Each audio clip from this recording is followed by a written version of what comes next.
Muy buenas, amigos de María Visión. Bienvenido de nuevo a este programa dedicado a la Eucaristía, a la misa, a la explicación de sus partes, para entender cómo Dios quiere encontrarse contigo en cada misa, Hemos visto en las catequesis previas, pues, cómo la introducción que tiene toda la Eucaristía, pues va preparando a dos grandes momentos, a la liturgia de la palabra y a la liturgia eucarística. ¿Vale? En la liturgia de la palabra, Dios va a hablar a su pueblo. Hay un diálogo. En la liturgia eucarística ya se ofrecen los dones. Entonces vamos a empezar hoy, pues, introduciendo este diálogo entre Dios y su pueblo. ¿Vale? Porque la Iglesia afirma que cuando se leen las Escrituras en la Iglesia, es Dios mismo el que habla a su pueblo. Y Cristo el que está presente en la palabra que se anuncia en el Evangelio. O sea, esto lo afirma la Iglesia. De hecho, el que proclama la lectura, pues dice, finalizando la lectura, dice palabra de Dios. Es decir, dejando bien claro cuál es la fuente. Bien, el Espíritu Santo es el que hará resonar esta palabra de Dios. Es un eco, que hace que tu corazón empiece a fijarse con más detalle en ese matiz. ¿Vale?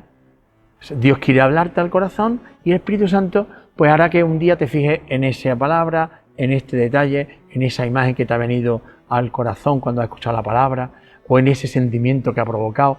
El Espíritu Santo hace maravillas, ¿no? Y actúa en tu corazón. Bien, porque es que Dios te habla para moverte, mover tu corazón y moverlo a la vida. O sea, quiere sacarte de la muerte. Muchas veces nos metemos en la muerte, imagínate, por rencores. Te metes en la muerte y no ves nada más que rencor y no ves la manera de vengarte. Y claro, ahora viene el Señor y te dice, perdona. Y perdona siempre. No tengo fuerza, Señor. Es que me hizo... Pero me lo pides tú, Señor, me lo estás pidiendo. Bueno, ayúdame, Señor. ¿No ves? Te mueve. A lo mejor no lo haces en el momento, pero ya empiezas a andar a un puerto. Y si empiezas a ir al puerto, un día vas a llegar, ¿vale? Entonces, Dios te habla en su palabra para mover tu corazón a la vida, ¿vale? Por eso, Dios, al hablar, necesita a alguien que escuche. Estamos escuchando en silencio. Claro, en silencio. Estás sentado. La primera parte de la liturgia de la palabra está uno sentado como en el colegio. Está atendiendo. Está en silencio. Claro, en silencio significa deja de mirar el móvil, deja de mirar y escucha. Escucha lo que se va a proclamar. Está atento. Igual que en el cine. Estás en el cine y ¿qué haces? Pues como te pierdas mirando el móvil has perdido media película. Pues con la escucha de la palabra pasa exactamente lo mismo, ¿no? La Iglesia le gusta hablar no solo de la mesa eucarística, porque el altar es una mesa, está claro, pan y vino, es un altar. Pero es que el ambón, que es donde se proclama la lectura, es la mesa de la palabra. Claro. ¿Por qué? Porque alimenta tu vida espiritual. Es alimento.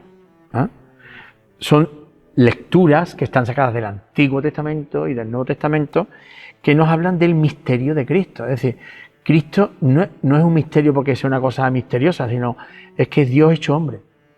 Es que Dios ha bajado a la tierra, se ha hecho como tú para hablarte en primera persona y para que te fíes de Él y para que lo contemples como da la vida en la cruz por ti, para que confíes en Él y le des apertura a tu corazón a la palabra que Él te encomienda, para que vivas como Él te pide. Por eso el Salmo 119 dice, con respecto a la palabra de Dios, dice, lámpara es tu palabra, Señor, para mis pasos, luz en mi sendero. Es lámpara. Hay veces que no sabemos, estamos oscuras, y viene la palabra de Dios alumbrándote. Te alumbra para que sepas hacer. Bien, el ambón es el lugar donde se proclama las lecturas. Suele estar elevado o un poco más elevado. ¿Para qué? Para que se vea Hay un pueblo reunido que miran todos al altar y claro, también al ambón, que suele estar a la derecha del altar. Pero hay sitios que están a la izquierda. Pero normalmente te encontrarás un ambón a la derecha del altar. Ahí se proclama la palabra de Dios. Y lo puede hacer cualquier fiel. Cualquier fiel. Menos el Evangelio. El Evangelio es patrocinio exclusivo del sacerdote o diácono. ¿Vale?